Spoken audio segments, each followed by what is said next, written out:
Bienvenidos una vez más a este su podcast Corazonar en la Empresa, donde el liderazgo, la comunicación humana nos permite poco a poco ir regenerando las organizaciones, pero sobre todo humanizándolas.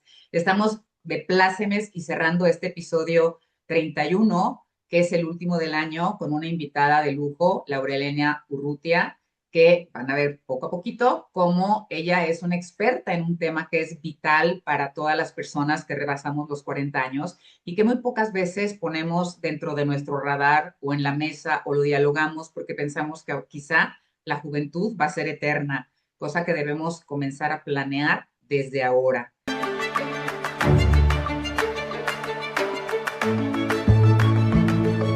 Pues vamos comenzando el episodio de hoy, en el que vamos a hablar de un tema muy interesante, el cohousing, que vamos a integrar con el liderazgo, porque obviamente no podemos ser líderes si no tenemos una previsión, una integración de aquello que somos como personas, porque recordemos que siempre, y esto lo he mencionado en otros episodios, la empresa es un reflejo fiel del estado anímico, emocional y laboral de aquella persona que dirige.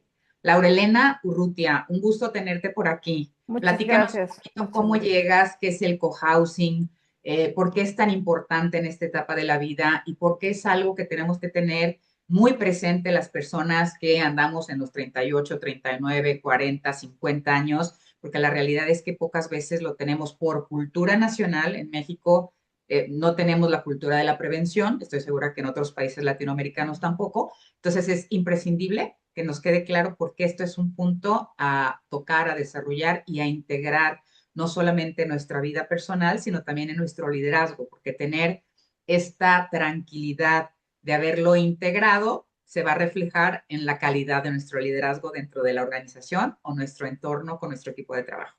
Te escuchamos. Muchas gracias, Mónica. Y yo vengo del mundo corporativo en el que todo es fácil, todo está bien.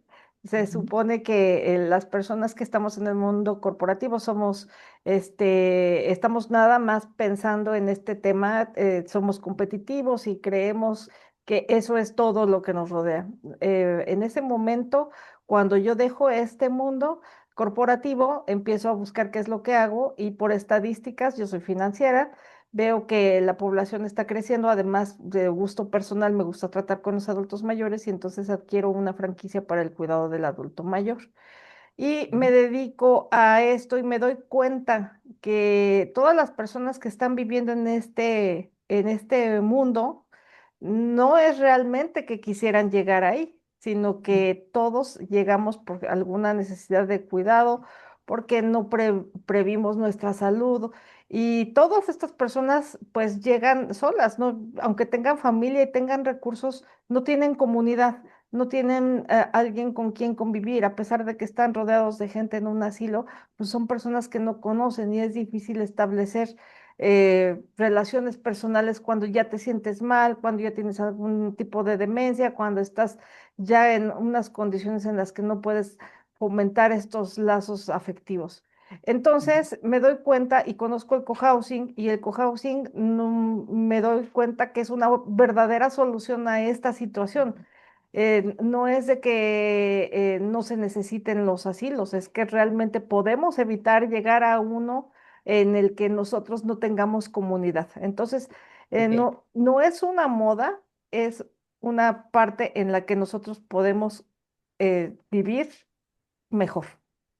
Ok, algo que me parece importante y por eso te estoy interrumpiendo es que no podemos pensar que todos vamos a tener la posibilidad de ir a un asilo, porque sabemos que al menos en México todavía los adultos mayores para nosotros son valiosísimos y los cuidamos con mucho cariño, los tenemos en casa cuidados, etcétera. Pero la realidad es que con esta calidad de vida que tenemos en el mundo corporativo, nuestra calidad de vida se va bajando, ¿no? Eso quiere decir que a lo mejor nuestros abuelos o nuestros padres vivían 90, 80 años con una calidad de vida extraordinaria, nuestra calidad de vida va a ser plena quizá a los 45, a los 50, y no estamos ni siquiera pensando en un asilo.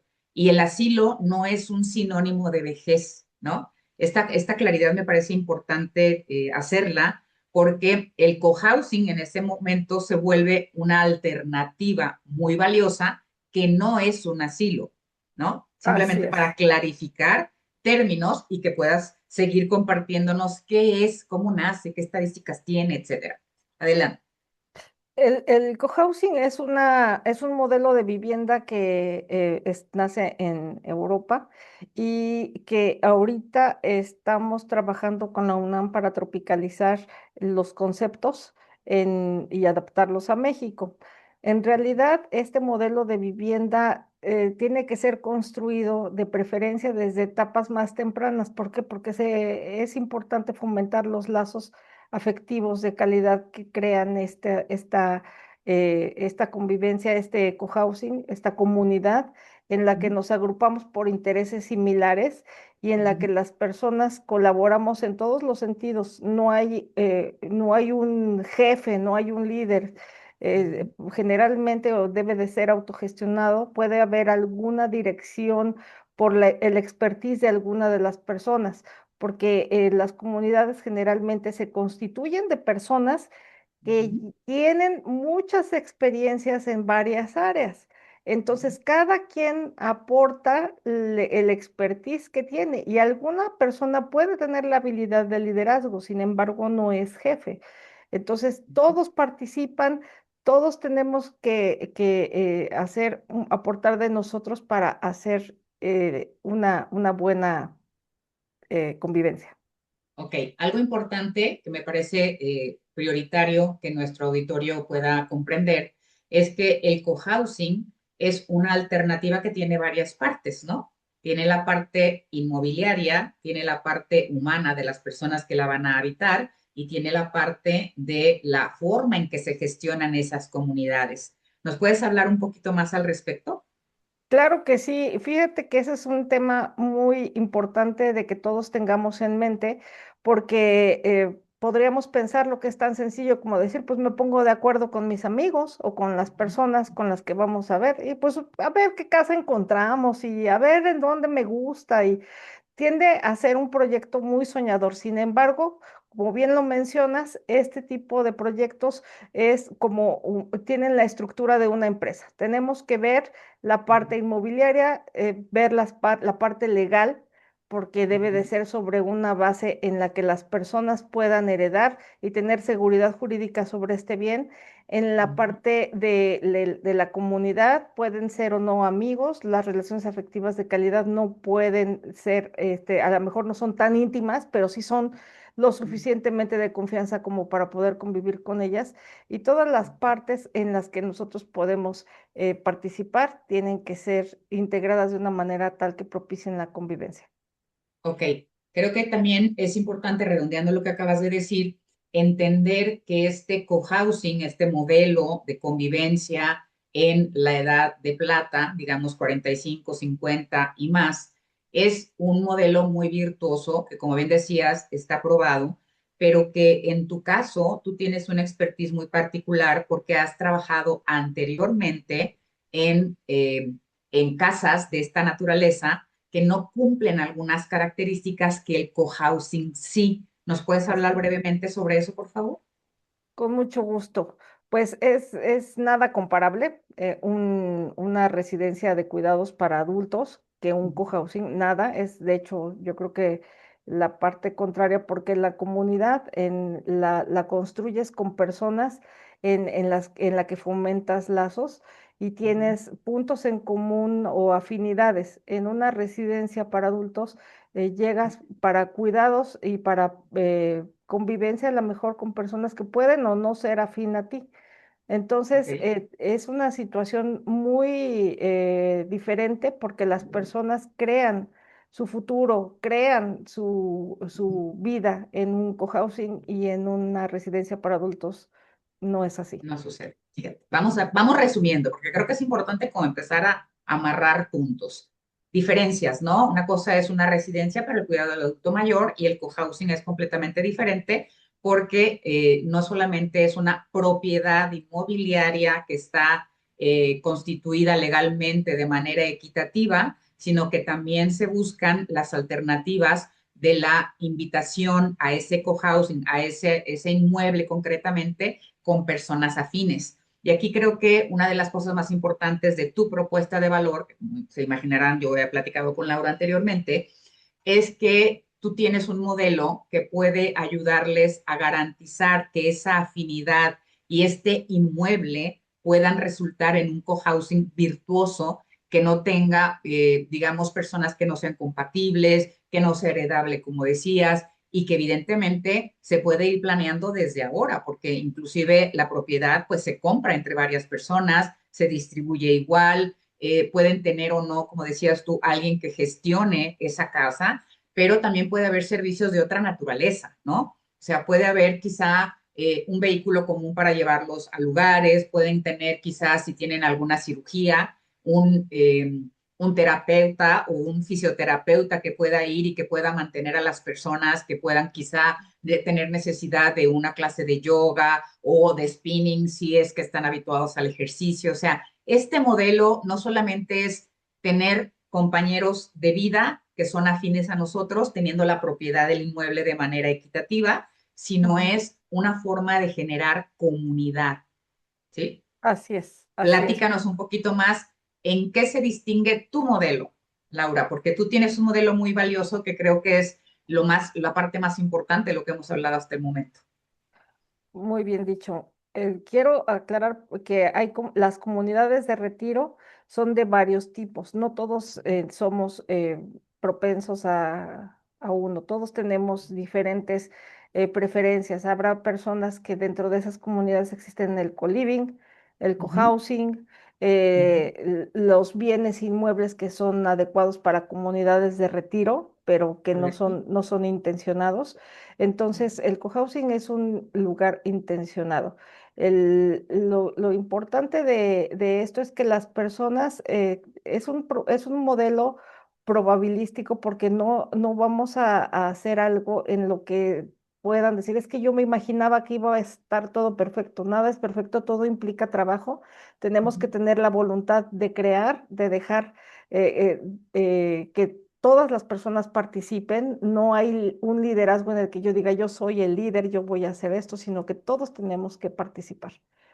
Ok, entiendo entonces que son comunidades democráticas, ¿no? Así Pero tú es. me comentaste antes de entrar al aire, de la grabación de este podcast, que tú tenías una metodología en donde validabas con un modelo muy específico Sí, que las personas fueran compatibles y de eso no me así has es. hablado. Ah, sí. Lo que pasa es que es un modelo que está muy adecuado a que las personas establezcan no negociables. Ujú, Establecen valores, hacemos una búsqueda de los valores de las personas que son no negociables para vivir. Por ejemplo, tú puedes ser un súper futbolista y tú piensas que tu interés principal puede ser el fútbol y realmente tu interés principal es de que haya niños, o sea, de que sea intergeneracional, o sea, quieres convivir con mucha gente de todo tipo y realmente no te importa si les gusta el fútbol o no. Caso contrario, puede ser una persona muy católica, pero no quieres vivir con alguien a quien no le gusta el fútbol. Entonces, ese tipo de claro. cosas hay que establecer prioridades y Ujú. entonces ese es el modelo en el que nosotros agrupamos a las personas independientemente de intereses particulares, simple y sencillamente buscamos los no negociables de cada uno de ellos para que ese pueda ser una función del match. Ok, y aparte de los no negociables, se hace esta investigación con las personas a partir de valores, de afinidades, de gustos, como dices, de no negociables. Entonces, si resumimos esto, es un modelo que, como decías, ¿no? Tiene diferentes formas de presentarse Ujú, dependiendo de las necesidades, del número de personas, etcétera, pero ujú. que en resumen es una forma de prevenir, de prever, de tener en nuestra planeación, digamos, de década o de vida, la forma en que queremos retirarnos, cómo queremos hacerlo y que podemos comenzar desde ahora a ver la manera o la forma o el régimen más adecuado para nosotros, pero que nos va a dar muchísima tranquilidad para cuando lleguemos a esa edad, no terminar, como decías tú, solos, que hay personas para todo, ¿no? Hay personas que quieren retirarse solas y hay personas que quieren vivir en comunidad. y en este sentido el cohousing es extraordinario para eso, ¿no? Entonces Así es. creo que es una experiencia muy valiosa y es un concepto que como no se, ha sido desarrollado, compartido, desmenuzado como lo estamos haciendo ahora, se vuelve más complejo de entender. Pero creo que después de lo que nos has compartido, es mucho más sencillo hacerlo. ¿Sí? Vamos al siguiente bloque y continuamos con otra parte de este tema de un ángulo diferente que creo que puede ser muy valioso. Como vemos, es un tema apasionante. Creo que, como decíamos anteriormente, por cultura, los mexicanos, y estoy segura que los latinoamericanos también, no tienen esta precaución o esta cultura de la prevención. Y cuando va pasando el tiempo, nos damos cuenta que necesitamos también integrarlo dentro de nuestra vida, porque cuando estamos en el mundo corporativo, como mencionaba Laura al inicio, estamos tan metidos en la operación que muy pocas veces pensamos que quizá alguna situación de salud, alguna situación familiar, la pérdida del cónyuge en algunos casos, la pérdida de algún hijo, puede modificar de manera sustancial la forma en que vamos a vivir esos años de vida que Dios nos regale después de los 45, 50 años, ¿no? En este segmento plata. Entonces, creo que se vuelve prioritario un cambio de mindset y por cambio de mindset estoy entendiendo, que creo que es importante siempre clarificar, ¿no? Porque si no estaría yo asumiendo que ustedes van a entender lo que yo entiendo. Este mindset es tener la claridad y la apertura de mente suficiente como para saber que no vamos a ser eternos y que tenemos que ser previsores. Eso no solamente en la vida personal, sino también en la organización, porque me enfrento constantemente con empresarios que están preparando la sucesión en sus empresas pero no tienen un plan para retirarse. Entonces, ahí es cuando tenemos que tener como mucha claridad en que llegando a los 45, por decir algo, o a los 50, estos 5 bloques de años que tenemos, que en la mayoría de las personas son muy significativos, en las mujeres al menos son muy claros para nosotras por razones obvias, pero que tenemos que hacer un alto, ¿no? Hacer una revisión de cómo estamos, de cómo queremos vivir los años que restan y cómo tenemos que cambiar eso que nos funcionaba en el mundo corporativo, que no va a funcionar en nuestra vida personal, porque tarde o temprano vamos a quedarnos por edad, ¿no? En actividades diferentes, que a lo mejor podremos seguir trabajando, quizás seamos consultores, quizás tengamos nuestra propia empresa, pero la parte del mindset debe cambiar antes para que no haya tantas problemáticas con las sucesiones familiares en las empresas o con personas que llegan a cierta edad sin tener claro cómo van a vivir esos años posteriores a una vida productiva. Porque como comentaba yo en uno de los episodios anteriores del podcast, cuando llegas a los 50 es imposible encontrar trabajo.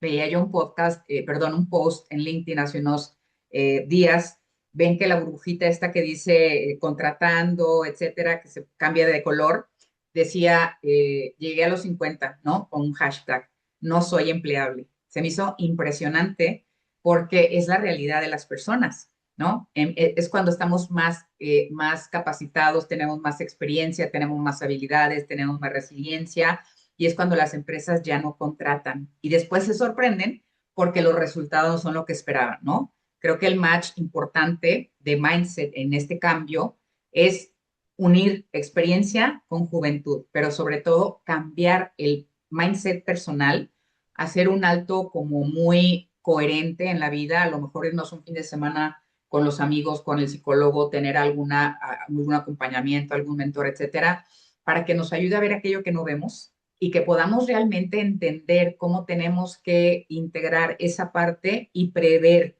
desde que estamos iniciando una empresa, un negocio, para que no tengamos que llegar a la sucesión y empezar a pensar cómo hacerlo. Entonces, creo que este mindset no es algo optativo, es algo que entre más pronto hagamos es mejor porque vamos a llegar tarde o temprano a esa edad, si Dios nos regala la vida, y tenemos que hacerlo con la calidad de vida que preveamos ahora, ¿no? Tenemos que prever eso para poder llegar a esa edad de plata que nos permita luego llegar a la de oro con la mejor calidad de vida posible.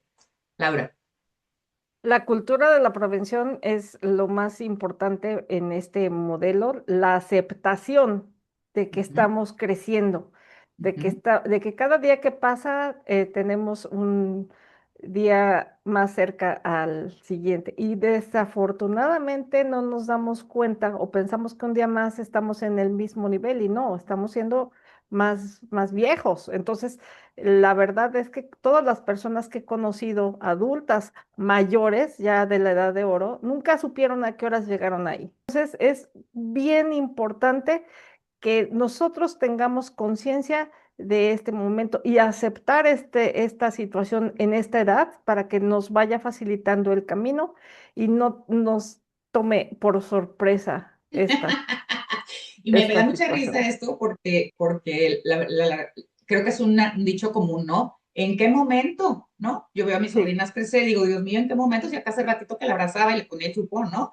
Así se nos pasa la vida. Y así creo que es. tenemos también que cambiar el mindset en relación a la palabra retiro, en relación a la palabra vejez, ¿no? Yo la cambiaría por esta experiencia que se va sumando y que claramente el cuerpo va resintiendo el cambio y el paso de los años, cosa que es natural y que aparte es necesaria, porque si no seríamos unos monstruos, ¿no? Si no tuviéramos cambios fisiológicos, si no nos cansáramos ya a esta edad, si no tuviéramos estas preguntas ontológicas de qué estamos haciendo con la vida, de qué hemos hecho, de cómo podemos cambiar, cómo podemos transformar, pues nos quedaríamos siendo unos adolescentes toda la vida, ¿no? Entonces, creo que es importante empezar a cambiar el mindset, comenzando por los términos que utilizamos y terminando por integrar esta planeación preventiva, conociendo estos modelos de cohousing para poder integrarlos en nuestro plan de vida quizá en los próximos 5 años, en los próximos 10, quizá, no lo sé, dependiendo de la etapa o de la edad en la que cada uno se encuentre, pero creo que es parte de la responsabilidad personal. Y hablando de liderazgo, que obviamente, como ustedes saben, siempre esclarecemos que es servir con esta experiencia que tenemos, en el cohousing se puede volver todavía más interesante, ¿no? Entonces, creo que este liderazgo tiene todo que ver con la forma en que preveemos para los años venideros cómo queremos vivir, con quiénes queremos vivir y con qué calidad de vida queremos hacerlo.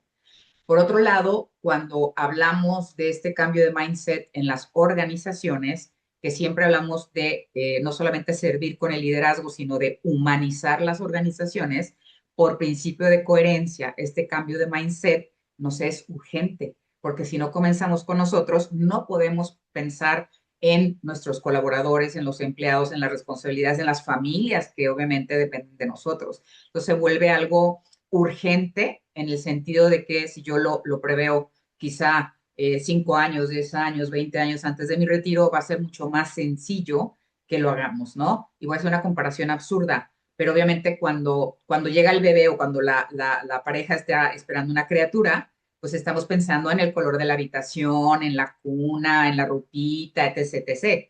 Pero nunca pensamos en cuando vamos a llegar al otro lado de este proceso de vida, ¿no? Entonces, es importante que así como preparamos el cuarto del bebé, preparemos los años de plata y dorados que nos resten en esta vida.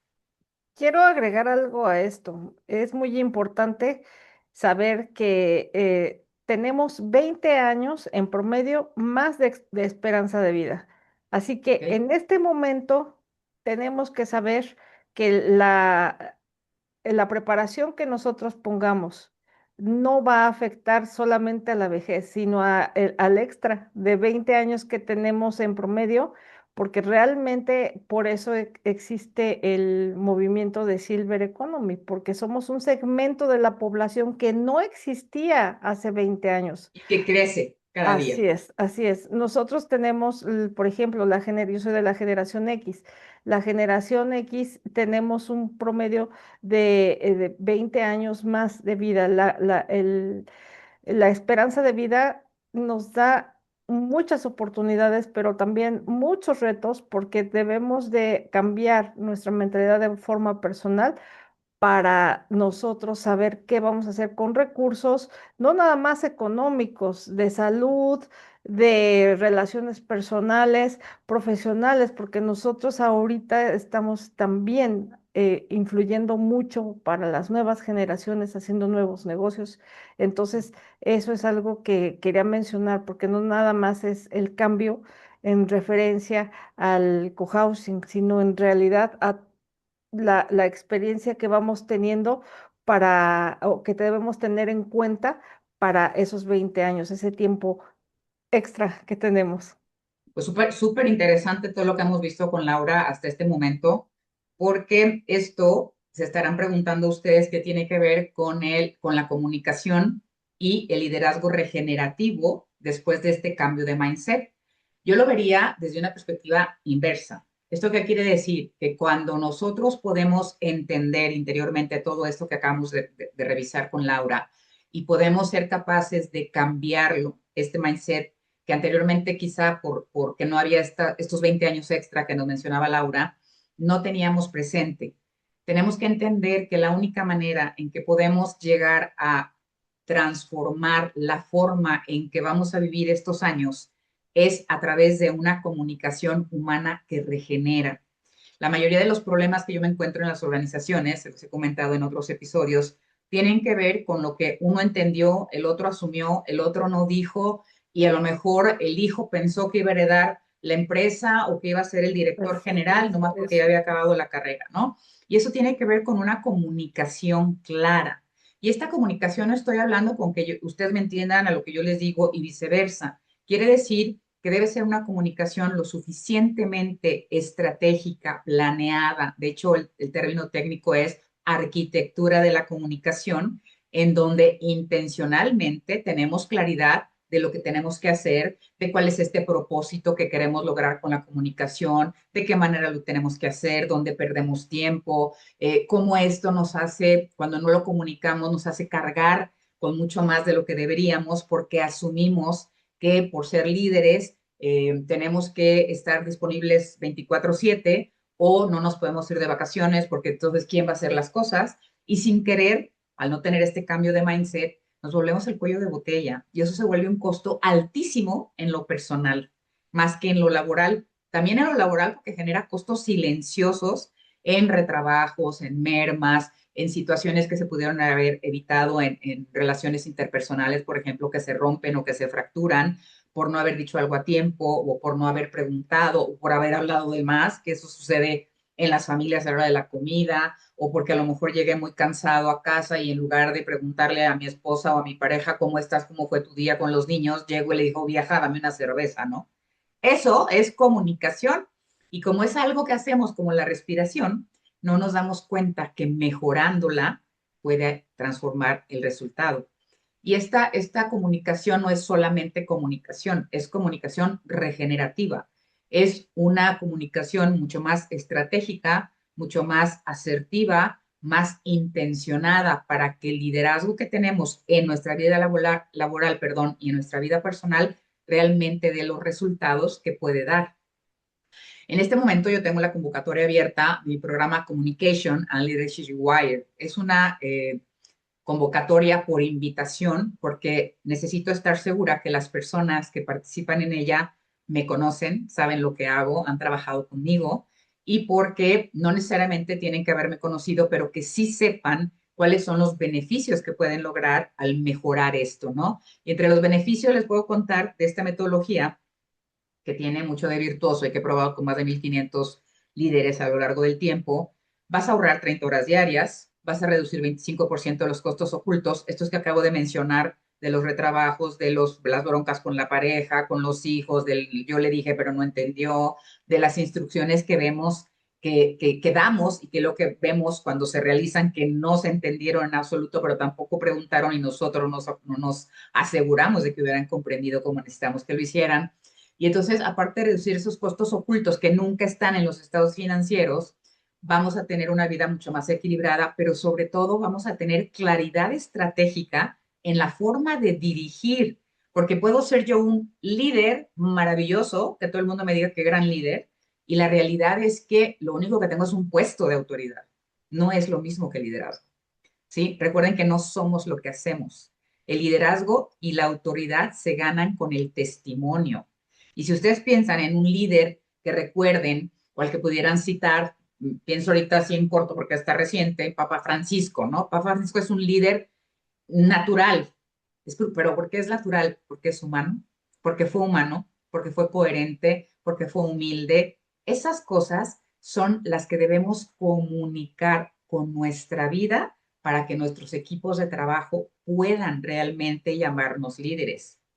Entonces, hay una brecha enorme entre ser líder por un rol específico y vivir un liderazgo coherente que regenere la vida de las personas. Communication and Leadership Wire es lo que hace. Regenera la comunicación en las personas. Vamos en un acompañamiento con la metodología es muy clara, tenemos todo listo, plantillas, o sea, es invertir 2 horas a la semana para transformar la vida, básicamente, ¿no?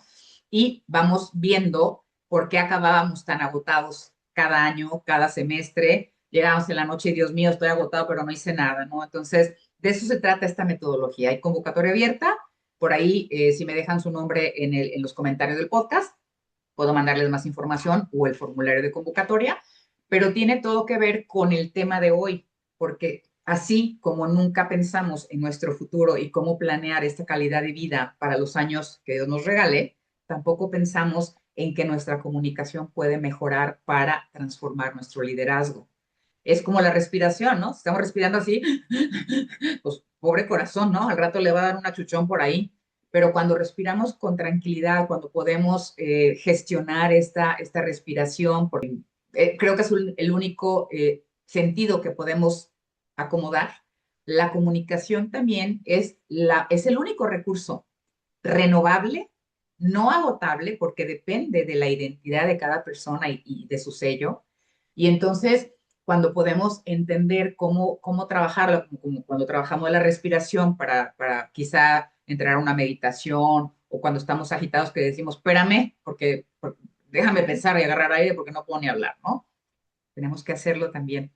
Entonces, este programa es sumamente virtuoso, los invito a conocer un poco más, pero esta liga que estamos haciendo hoy en el episodio del cohousing con la comunicación, con el liderazgo, o al revés, comunicación con cohousing con liderazgo, o al revés, liderazgo con comunicación con cohousing, hagan la combinación que quieran, tiene el mismo fin, entender que tenemos que asumir ciertas responsabilidades que quizá no hemos asumido y que tenemos herramientas para poder lograrlo en un corto tiempo con expertos que podemos ayudarles, tanto Laura como yo, ella en la parte del cohousing, yo en la parte que ya me conocen en los 30 episodios previos, ¿no? Y específicamente con esta convocatoria, porque creo que es nuestra responsabilidad dejar un mundo mejor, pero sobre todo vivir a plenitud eso que estamos llamados a hacer, esa misión, esa vocación, esa pasión, y si la vivimos vamos a ser mucho más coherentes y vamos a dejar un legado, y no estoy hablando de legado económico ni de recuerdos buenos cuando nos vamos, ¿no? Sino un legado real que pueda transformar a las personas que en algún momento del día puede ser la persona que pide algo afuera porque no tiene para comer, puede ser el anciano al que dejamos pasar, puede ser el lugar de discapacitado que utilizamos. Eso es comunicación. Todo habla de nosotros. También la planeación que tenemos para los años después de los 45, 50, en donde queremos tener la mayor calidad de vida posible. Pues como han visto, ha sido un episodio súper interesante porque hemos vinculado, creo que de manera clara, cómo están relacionados la forma en que vamos a terminar nuestra vida, la previsión que tengamos, la opción que tenemos con el cohousing y obviamente como la Laura como una experta en este tema que tiene un modelo muy concreto que les puede ayudar y cómo también la parte de esta planeación nos puede dar la tranquilidad para tener un liderazgo mejor, pero no hay liderazgo sin comunicación, o sea, así de simple, ¿no? Cuando no hay comunicación, no puede haber liderazgo porque obviamente no hay este enriquecimiento mutuo que genera la retroalimentación constante para ir mejorando estos procesos, estas relaciones, etcétera, etcétera. Laura, ¿tienes algún comentario para nosotros, para cerrar, para contundentemente decir por qué es importante o qué tipo de cosas tenemos que tomar en consideración? Muchas gracias. Pues quiero comentar algo que me parece importante, que las personas tengan conciencia de que si ya tienen una comunidad, Uh como -huh. sus amigos, hay personas que tenemos amigos desde la secundaria o que hemos crecido juntos, esa ya es una comunidad y si tienen pensado hacer esto, requieren de una guía, una cuestión en la que puedan tener orden en los pasos a seguir para crear un cohousing, tanto en la parte legal, de reglamentos, estructural. pero también habemos personas que no tenemos esa comunidad como para crear un cohousing. Entonces, se pueden acercar conmigo para que podamos crear el modelo en el que puedan allegarse de las personas con las que pueden crear esta afinidad, con las Ok. personas con las que pueden hacer esto y crear el futuro a su manera, como nosotros queremos vivir y tener y pasar nuestro proceso de envejecimiento. De juventud acumulada. Acuérdate que esa palabra no existe, no hay envejecimiento, hay transformación corporal nada más. Y Así, resumiendo, hay comunidades naturales y comunidades que se pueden formar de acuerdo a la afinidad de las cosas que tengan, ¿no? Con las así personas. es. ¿Sí? Perfecto. En ambas partes les podemos apoyar. Así es. Gracias, Laura, nuevamente por tu Gracias. participación. Yo, como Muchas gracias. siempre, los invito a dejarme sus comentarios. Recuerden que este es un podcast comunitario. Entre más conocimiento, más comentarios haya, más podemos construir y transformar personas, organizaciones y sociedades. Los invito, como siempre, a seguirme en redes, LinkedIn, Spotify, en Instagram, Facebook y en YouTube, donde también está este podcast desde hace ya algunos meses. Que tengan un bendecido cierre de año, que en su corazón nazca, crezca, se multiplique la esperanza y que Dios nos regale a todos mucha salud y la conciencia de que no somos eternos y que tenemos que planear nuestro futuro desde el corazón, siempre corazonando y discerniendo. Nos vemos el primer jueves del próximo año 2026. Felices fiestas. Chao, chao.